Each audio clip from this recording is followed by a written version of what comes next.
I know it's hard.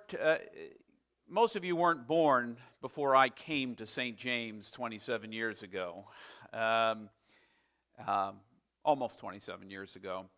But in the last place I worked prior to coming to St. James, I was a full-time seminary student, which meant 15 hours of classes a week and studying on the side, reading lots of intriguing books. And I had a part-time job in a church in Wheaton, Maryland. And that part-time church, just the name itself gives off how part-time it really was. It was Director of Youth, Young Adults, and Education Ministries. And so there was a Sunday school of 200 children. I was in charge of making sure the youth program happened. And the young adults, I was one of those once. I know you find that hard to believe too, but there was a time I was a young adult. And I thought I was really proving just how important I was to God, because I was sacrificing every breath of my life. I slept. It was kind of like a hobby to occasionally sleep. I made sure I came home at least once a day to pick up the mail, take a quick nap, and go back out or study or write or do something because it was important. And I had a beeper so that, this was back in the days of beepers. It was before cell phones. Most of you have no idea what that is. It's a little device you carry around, and it goes beep, beep, beep, beep, beep, beep, and then it gives you a telephone number, and you don't know what you're calling yourself into. It could be, "Oh, James, I just wondered what you were doing." It's 11:30 at night. I was catching my 15 minutes a day of sleep, but thanks. What is it? So I thought how very important, and I made all these crucial sacrifices in my life, and those sacrifices were important, and those sacrifices were for me a substitute for something else altogether, and that sacrifice was for surrender. Instead of surrendering to what God wanted for my life and who God expected me to be and all of my expectations of myself, I let surrender be my substitute. I let sacrifice be my substitute. I made sure everyone knew what a martyr I was. That boy lives here at the church. Or that boy lives with the youth. Or lives with the young adults. Or always is with the Sunday school teachers. I was always there. I felt guilty for going to seminary classes and sitting in there trying to jot notes down and make sure I knew something about something. So when I was finally on my own, I would know what I was doing. And that is the life that oftentimes we lead, which leads us to this third step in the 12 steps. We began, of course, as James summarized, did a great job of summarizing this morning. We began 2 weeks ago talking about how we have to admit that we're powerless. We're powerless over our own plans for life. We're powerless over changing those plans. We're powerless over the way we judge everything. We have got a way of, I can be sitting quietly and have nothing to judge and think up something to judge right away. Why is that bird so loud outside the window? What the heck? Doesn't the bird know I'm trying to pray? Doesn't the bird work for God? Doesn't God know that the bird needs to shut up? Apparently not. The bird doesn't know how to do anything but be a bird, and that's to the glory of God. So I'm always finding some program that runs constantly in my mind, and I have a difficulty giving that up. I'm powerless to give it up. I think I can control my mind, and just as soon as I'm in control, nope. Another program's running, and it's the program of imagined control. And after that powerlessness, I come to believe that there's a power higher than me. Now, we name that power in the Christian church. We would say that higher power is the triune God, the one who chose to become one of us in the person of Jesus. And we would buy that.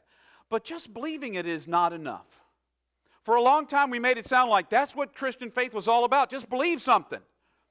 Anybody can believe that God exists. Anybody can believe that God matters. Anybody can believe that. But what are you going to do about it? What are you going to do about it? That's the question that brings us to the third step. We choose to surrender our will to God. are the one we name as God if you're in the 12-step program. We choose to surrender. Surrender. Now, I think that the challenge with the word surrender is it sounds bad. Let's just be honest. No one ever wants to surrender. You know, if you watch any police shows, you know that they surround a house where somebody is barricaded in there and they tell them to surrender and throw down your arms and come out with your hands up. Immediately, you have admitted that, I give up. I give up. That's what we think surrender is. Give up unconditionally. I want to suggest to you what Richard suggests to me, Father Richard suggests in the book, in the 3rd chapter, and if you've gotten a chance to read it, great. You already know what I'm going to say, but if you haven't gotten a chance to read it, I'm going to tell you anyway. And that is, instead of thinking of surrender as giving up, think of it as giving to. Giving to this moment, the thoughts that you're trying to get into your afternoon, or the regrets you're trying that's all behind you, pulling you back. Give to this moment, give to this situation, give to this place that you are. When you're here, be here. When you're at work, be at work. Be all the way at work. And if you can't be all the way at work, take some time off and come home. Because you need to be where you are. That's the only way you'll ever fully engage life. It's the only way you'll ever fully engage and be taken to that next level, is to be where you are. So if surrender to God, surrendering to this God who loves you, who already loves you right where you are, if surrendering is the hard part, it is probably the most difficult challenge of, in my book, so far, of the 12 steps. Surrender. Give to God the right to say, no, you can't do that. That's not what I want for you.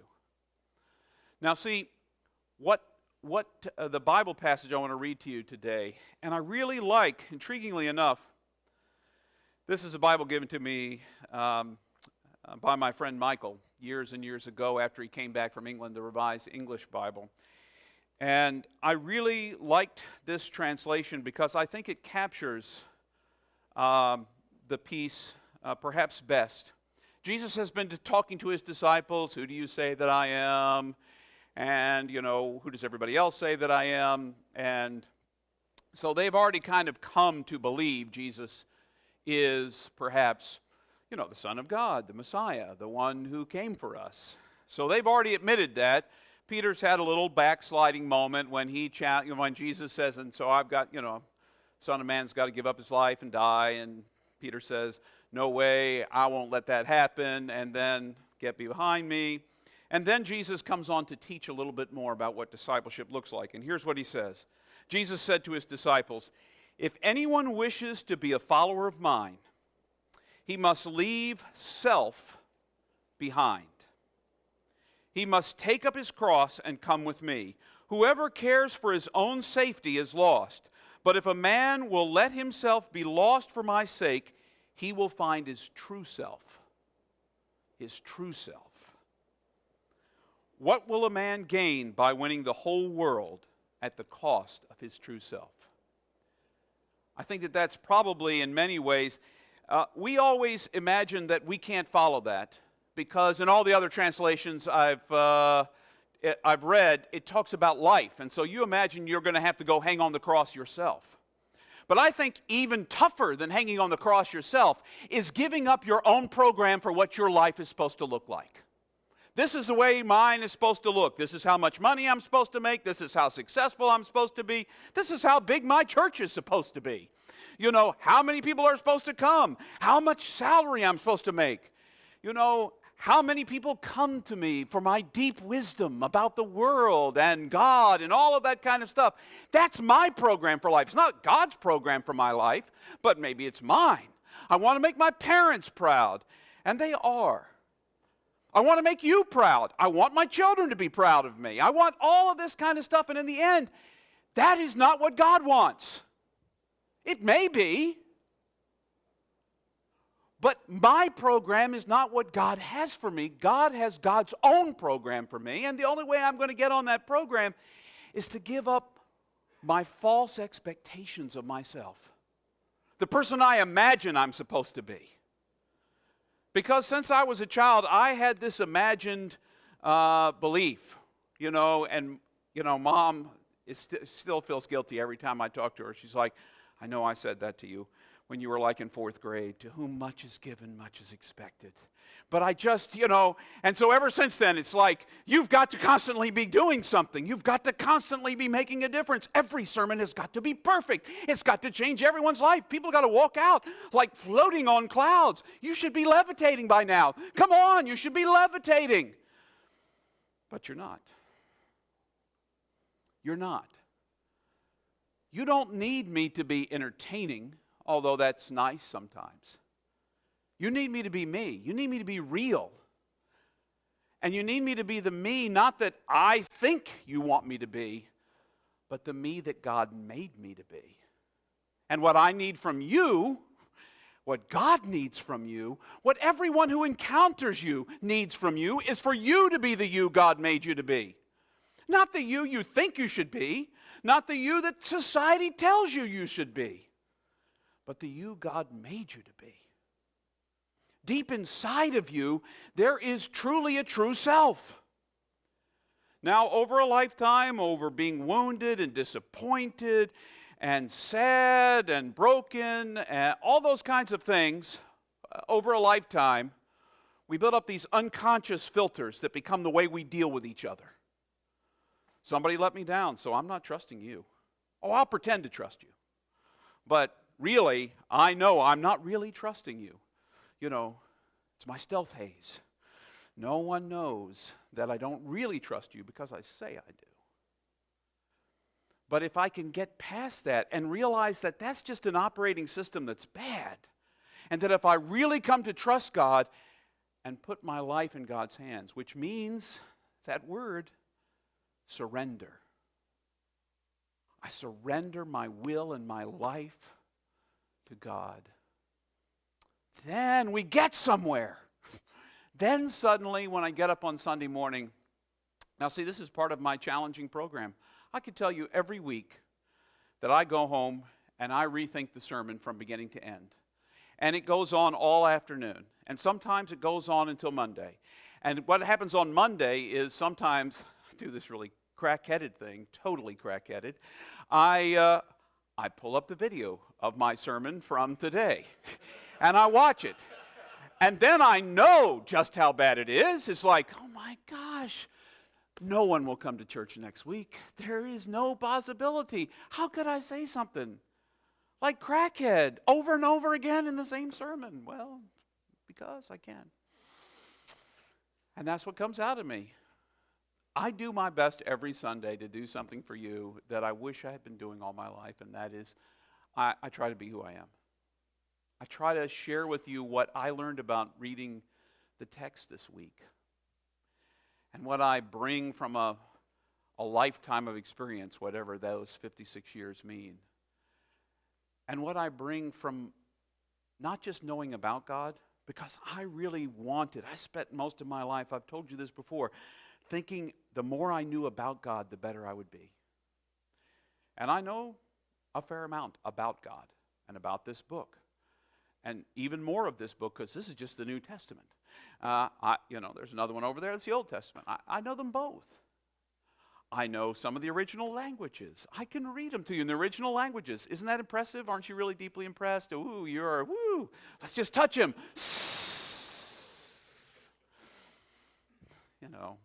But the truth is, those are just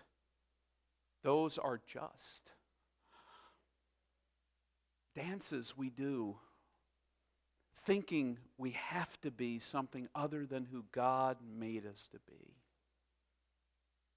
So in my best moments, instead of knowing about God, I bring you what I know God to be.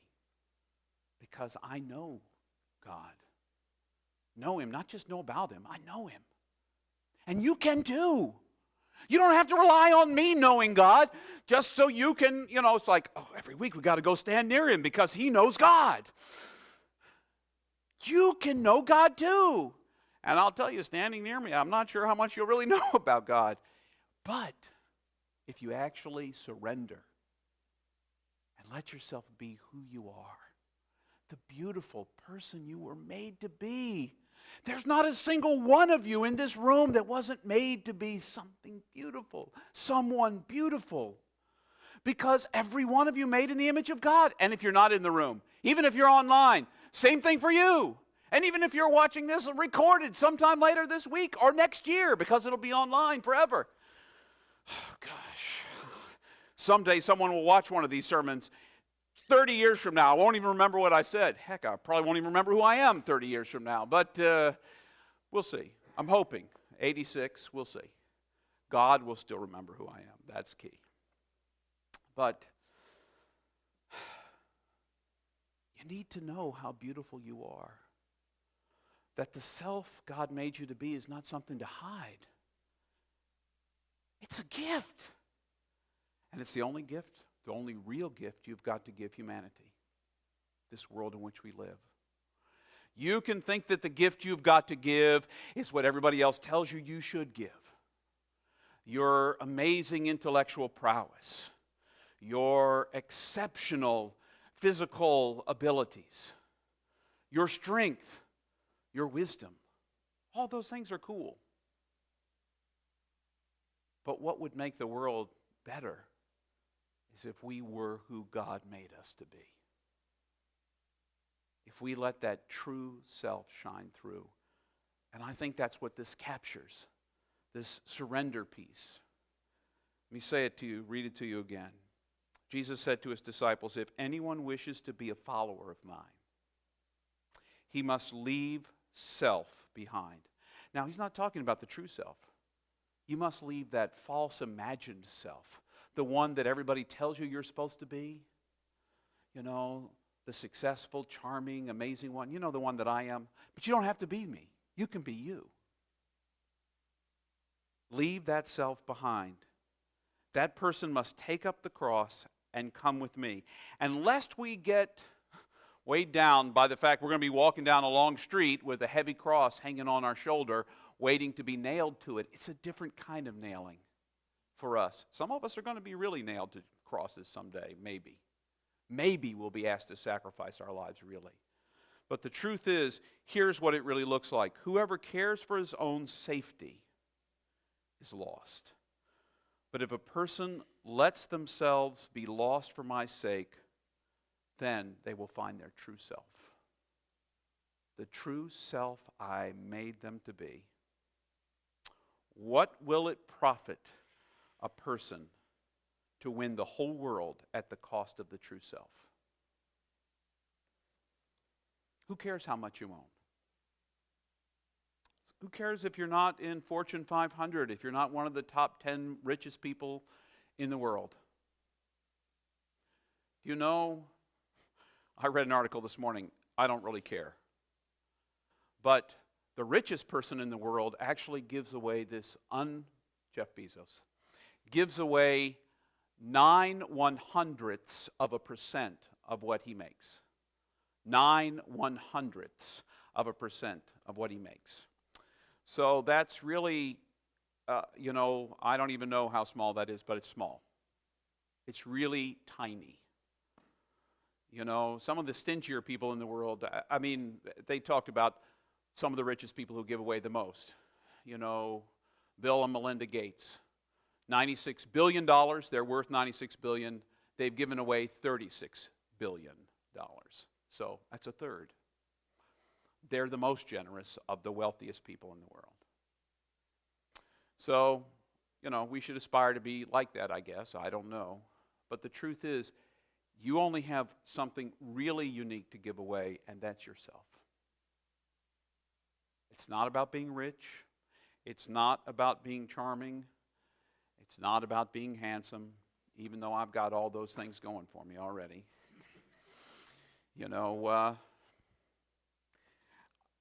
If I can't be my real self, the true self God made me to be, if you can't be the true self God made you to be, then the world's missing something. So, your assignment, take a risk. Take a risk to surrender yourself to God. Not just to substitute sacrificing. Oh, look at all the sacrifices. Look at how I work all these hours at church. Okay, maybe that was an indictment by God. Jumping the Bible on the floor, James. Maybe it was just gravity. Maybe it was more like just gravity. Try to surrender. Try to surrender. Try to give yourself over to God. Don't make a show of it. You don't have to tell us all next Sunday morning, I surrender to Jesus. And that voice exactly, by the way. That's the key voice. If you can get that voice going, people will believe you for all of a nanosecond. But if you can really surrender your life to Jesus, you'll find that true person God wants you to be. And it's not a journey you'll make alone. It's a journey, if we're really the church here at St. James, we're all making. We're all making. As much as I want to look good to you, I really want to look like me to you. We've had a fun ride this morning, and I just pray for everyone here, Lord, that we just find ways as we walk out this door to surrender, find challenges to give of ourselves, and to experience just some crazy interactions with you. Whether it's when we give up ourselves and we just inherit your kingdom, or we just meet people on the street and they just reflect your face to us, Lord. There's an encouragement in surrendering, and I just pray that we all experience it as we go about our lives and as we just take the gospel into action, no matter what we're doing. Amen.